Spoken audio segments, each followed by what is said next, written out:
રાજકોટના ગોંડલ ચોકડી પર બ્રિજ જોખમી બન્યો છે। ગોંડલ ચોકડી પર બ્રિજનો જોઈન્ટ છૂટો પડી ગયો। લોખંડના જોઈન્ટ પરની પટ્ટીઓ છૂટી પડીને નીકળી ગઈ। વાહન ચાલકો અથડાય નહીં તે માટે લાલ કપડું રાખી દેવાયું। રાહદારીએ વિડીયો ઉતારીને સોશિયલ મીડિયામાં વાયરલ કર્યો છે। તંત્રએ બ્રિજ પર માત્ર લાલ કપડું મૂકીને સંતોષ માન્યો। કોઈ મોટી દુર્ઘટના કે અકસ્માત થશે તો જવાબદાર કોણ? તો આ દ્રશ્ય તમે જોઈ રહ્યા છો। રાજકોટના ગોંડલ ચોકડી પર જે બ્રિજ છે એ બ્રિજના છે। આ બ્રિજ જોખમી બન્યો છે। ગોંડલ ચોકડી પર બ્રિજનો જોઈન્ટ છૂટો પડી ગયો છે। દ્રશ્યમાં પણ તમે જોઈ શકો છો। અને સૌથી મહત્વની બાબત તો એ છે કે માત્ર લાલ કપડું મૂકીને તંત્રએ સંતોષ માની લીધો છે। તો શું તંત્ર કોઈ અકસ્માતની રાહ જોઈ રહ્યું છે? કેમ માત્ર લાલ કપડું મૂકીને જ સંતોષ માની લેવામાં આવ્યો?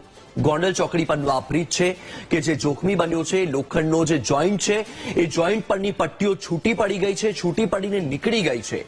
વાહન ચાલકો અથડાય નહીં તે માટે માત્ર લાલ કપડું રાખી દેવામાં આવ્યું અને માત્ર લાલ કપડું રાખીને સંતોષ માની લેવામાં આવ્યું। કેટલો નગરોડ તંત્ર છે તમે આ બાબતથી અંદાજો લગાવી શકો છો કે આ જાડી ચામડીના અધિકારીઓ માત્ર લાલ કપડું મૂકીને સંતોષ માની લીધો। વધુ માહિતી મેળવીશું સંવાદદાતા ભાવેશ પાસેથી। ભાવેશ, તંત્ર કેટલું નગરોડ છે જે આ દ્રશ્યો તેનો પુરાવો આપી રહ્યા છે કે જાડી ચામડીના અધિકારીઓ માત્ર ને માત્ર લાલ કપડું મૂકીને સંતોષ માની લીધો? શું કોઈ મોટું અકસ્માતની રાહ જોઈ રહ્યા છે? ચોક્કસથી વત્સલ, જે પ્રમાણે વિડીયો છે તે સામે આવ્યો છે, રાજકોટ ગોંડલ હાઈવે છે, નેશનલ હાઈવે ગણાય છે। એવામાં અહીંયા તાજેતરમાં જ આ બ્રિજ છે, ઓવરબ્રિજ છે, તેનું કામ કરવામાં આવ્યું હતું ને નવો બનાવવામાં આવ્યો હતો। પરંતુ જે પ્રમાણેના હવે દ્રશ્યો જોવા મળી રહ્યા છે, બ્રિજની વચ્ચે જગ્યા છે તે જોવા મળી રહી છે। એટલે કે અહીંથી મોટા પ્રમાણમાં વાહનો છે તે પસાર થતા હોય છે। નેશનલ હાઈવે છે એટલે કે ભારે વાહનો પણ પસાર થતા હોય છે। એવામાં જે પ્રકારનો આ વિડીયો સામે આવી રહ્યો છે ત્યારે તંત્રની કામગીરી ઉપર પણ ફરી વખત સવાલો છે તે ઉભા થઈ રહ્યા છે।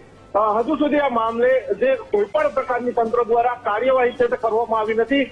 પરંતુ હાલ તો અહીંયા જે વાહનો છે તે અવર જવર કરી રહ્યા છે, મોટા પ્રમાણમાં વાહનો છે તે અવર જવર કરી રહ્યા છે। રાજકોટથી અમદાવાદ હાઈવે ઉપર જે કહી શકાય છે કે ગોંડલ અને પોરબંદર તરફથી આવતા જે વાહન ચાલકો છે તેમને રાજકોટ બાયપાસ જવું હોય ત્યારે આ જે રસ્તો છે તેનો ઉપયોગ કરતા હોય છે। અને રાજકોટ શહેરની ભાગોળે એટલે કે ગોંડલ ચોકડી ખાતે આ બ્રિજ છે તે બનાવવામાં આવ્યો છે। થોડા સમય પહેલા જ આ બ્રિજ છે તેનું લોકાર્પણ છે તે કરવામાં આવ્યું છે। પરંતુ જે પ્રમાણેના આ દ્રશ્યો સામે આવ્યા છે તે ચોંકાવનારા છે, કારણ કે જો કોઈ મોટો અકસ્માત સર્જાય અથવા દુર્ઘટના સર્જાય તો જવાબદાર કોણ, તેવા પણ સવાલો છે તે હાલ તો ઉભા થઈ રહ્યા છે। જી બિલકુલ ભાવેશ, માહિતી બદલ આભાર।